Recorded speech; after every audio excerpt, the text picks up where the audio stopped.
Hey guys, it's handcrafted by Jason Cooper. I've got another video for you today, but before we jump into that, be sure to stop by my website at woodwork.cooperjason.com and check out my other projects there. And be sure to like and subscribe here on YouTube. So with that being said, let's jump in and see what we got going on with this microwave. All right, here's my Frigidaire series, or Gallery series, Frigidaire Gallery series microwave. I have the front off of it because I keep blowing fuses. But it's the model FGM V175QFA. And this started happening a couple years ago where the fuse would pop when you opened the door while it was running. So you open the door while it was running, it'd blow the fuse, not necessarily every time at first, but then at some point it was every time. You can see this fuse right here is actually blown. Now I have this open, I've already disconnected power, so there's no chance I'm gonna get shocked unless there's like a capacitor or something in here holding a charge. But I'm not necessarily going to touch much because all you need to know about these is, number one, if you have this happen, it's really easy to change the fuse, and I'll show you how you get to it when I put this back together. But the reason it blows when you open the door, again, that was our issue. We open the door while it's running. It used to always be fine and it would shut off. But suddenly, one time, we opened it, and notice we put a little reminder on here to hit stop first before you open it, and pop, the fuse would go. Obviously, the first time took a little figuring out what in the world's happening, replaced the fuse, and it happened again, and it just got to where it was pretty frequent. Anytime you open the door while it was running, it would pop. So, again, replacing the fuse is no big deal, but the reason it happens is because of these door switches. There are 3 door switches. There's one here, and then one here. This one's black, these 2 are gray, and I actually replaced those at one point as well when this kept happening, and that helped. For a while, you could open the door while it was running and it didn't necessarily blow the fuse. But eventually it started doing it again. And then recently, we had the issue where someone had the door closed and they hit the start button and the fuse blew immediately. And I figured out what it was this switch down here, not the very bottom one, but this one, contacts, this little thing right here. And it was possible in a closed position. Notice I can pull on it a little bit, and there's a little play up and down, as well as in and out. That if this, like if you'd kind of pulled on it a little bit, you were actually untripping the switch, basically. And you had to push this in, you'd hear the little click, and then it was safe to start. Well, tonight, no matter what you did, you hit start and it blew. Fortunately, it was easy to figure out because if you press on the little, oh, you can't see it there. Let's see if I get some light in there.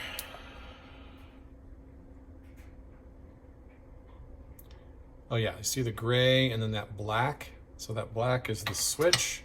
I don't know if you can see this well enough, but I could press on that and it does nothing. It doesn't click like it's supposed to. I don't know if you can hear this one. I don't know if I can get my finger in there. Well, actually, let me show you on one of these ones I took out from before. It's a little black deal on there, and that's the actual switch, and you should hear the click. Hear that? This no longer clicks, so this switch is bad. That's why it was blowing when we hit start and made sure we had the door closed. Probably why it's starting doing that even with that. But ultimately the fault is, I think, in the design of the door. There's enough play in the door that these don't necessarily hit just right and don't trip all at the same time, and then it blows the fuse. So I don't know why that is that way, but it is. But you can get new switches. I can put a link to the ones I ordered. They were off of Amazon. I found them there. You can get the original parts a couple of different places, but they're going to probably be a little bit more expensive. Now, having said that, these Amazon parts, obviously Amazon doesn't make them, but this one went bad on me already. It's been like maybe 2 years since I replaced them. So I'm going to pull this one out. I'm going to put one of the originals that I have left, that I kept, I'm glad I did, put one of those back in and see if that takes care of the problem. I'm confident it will because that switch is bad. But again, it's just a problem with the design of the door. It doesn't handle the wear after a few years, and things don't meet right. At least that's my opinion. But these switches are made so they're tripped at the same time in order to, so that if it is running and you open it, you're not going to get the whole, you're not going to get microwaved yourself, not going to fry your brains or anything like that.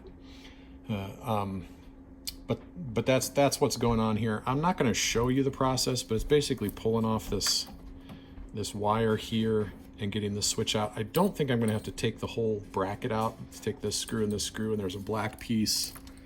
Yeah, it sits behind here. It has all 3 switches. I think I can get to this one without doing that and put the new one back in. We'll see how that goes. All right, I was able to pull this right out of there. It came with the wiring harness. You don't have a lot of leeway there. And if I remember right, these were in pretty tight. Oop, came right out. All right, and I'm just going to verify they're the same. There's an indicator on this side whether they're normally closed, normally open, and these are the same. All right, which one was the one I just took out? Oh yeah, there. So you can tell, notice that switch makes no noise. That one makes the click. So that's the good one. This is the bad one that I just took out that's not doing anything. And it's going back where? It's going back right in that there. It's kind of dark in there, but it's going right there in this little slot where I pulled it out from. But the wires have to go on there. So I think I can put it in.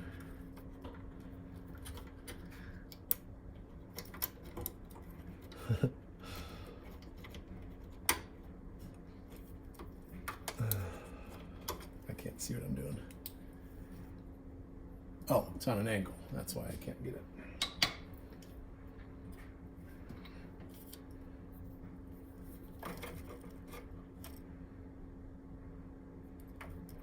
It's like that. There we go.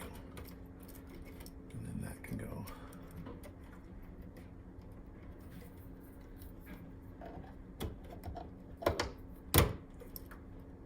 Shut those wires on tight. Okay. So now I should be able to hear the click. Okay.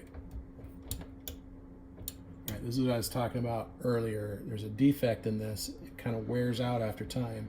There's enough play in the door. Notice if I pull on this, hear that click? Let go, it clicks back.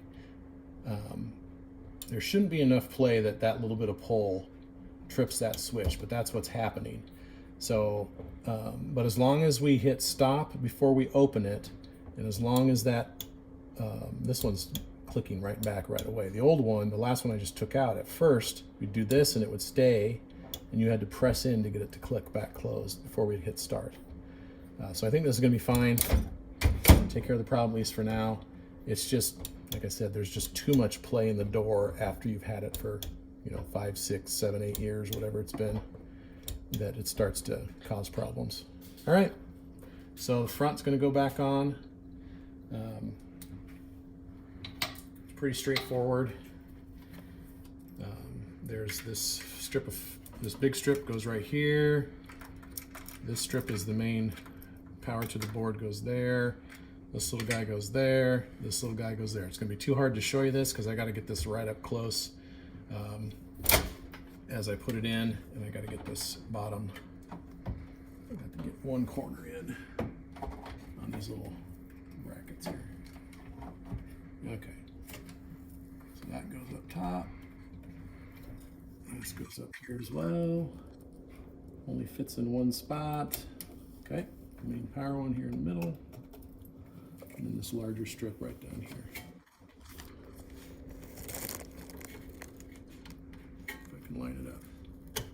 There we go. Just press on them again, make sure they're all in.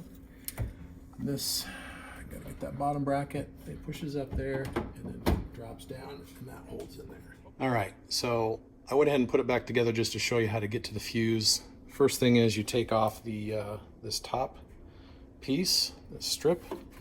It literally just sits across the top. There's some little things you have to slide in under the top.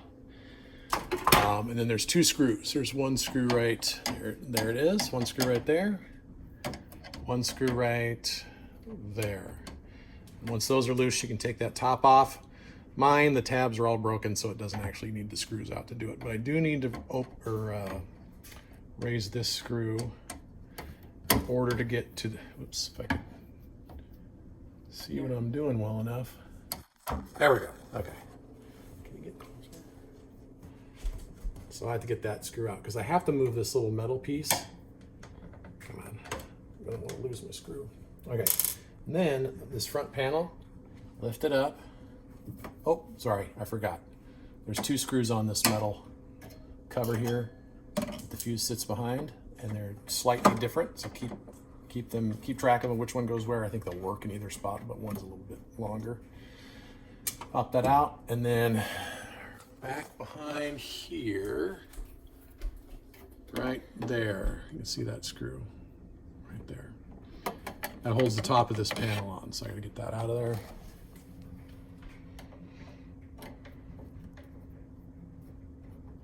Helps if you have a tip that's magnetized. You just lift the screw out. There we go. Once you have that, you just raise it, tilt the front back, and then the wires will hold it in place. You can grab this little thing. Again, you gotta have that screw out of the way or it'll catch the top of it. And then can you see there's the fuse that sits between this. And these are these 20 amp, these are Bussmann 20 amp fuses, 1/4 inch by 1 1/4. And you just have to get the old one out, put the new one in. Now, a lot of times these will shatter because these are glass fuses. You can actually get ceramic ones for microwaves to avoid the shatter. I just lost that, didn't I? It's right here. I'm gonna get my,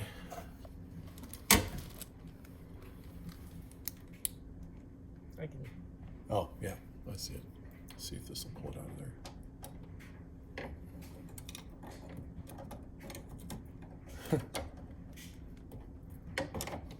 For Pete's sake. It didn't completely shatter, but it did blow the fuse.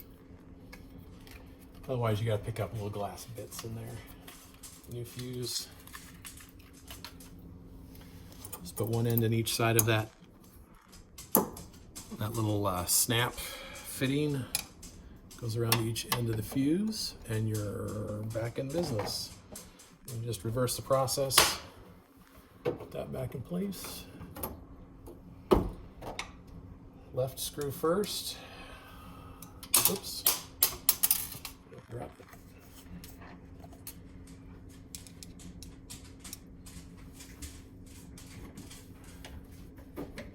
Once that's in place, there's a little tab here that sits on top of the other hole.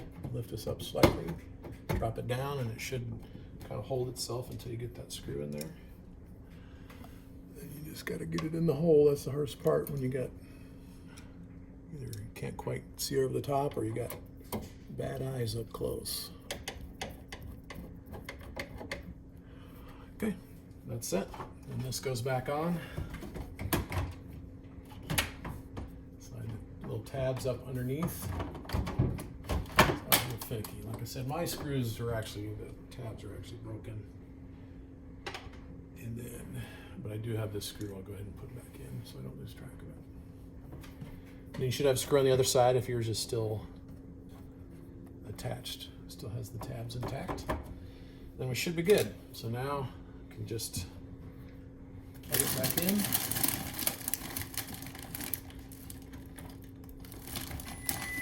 Lights up. Set the time. 7 o'clock. And in theory, listen to the door. Yep. I can hear it clicking in place like it's supposed to. And it's working. Now I'm still going to have to not open it while it's running. For whatever reasons, these just have a problem with that after a few years. But that's it. Pretty quick and easy repair. That's it for today's video. Hopefully this is helpful if you have a similar situation with your microwave. Just be careful, unplug it, check it out, see if you can take care of it yourself. As usual, be sure to hit subscribe here on YouTube. Check out my other videos or stop by my website at woodwork.cooperjason.com. Thanks for watching.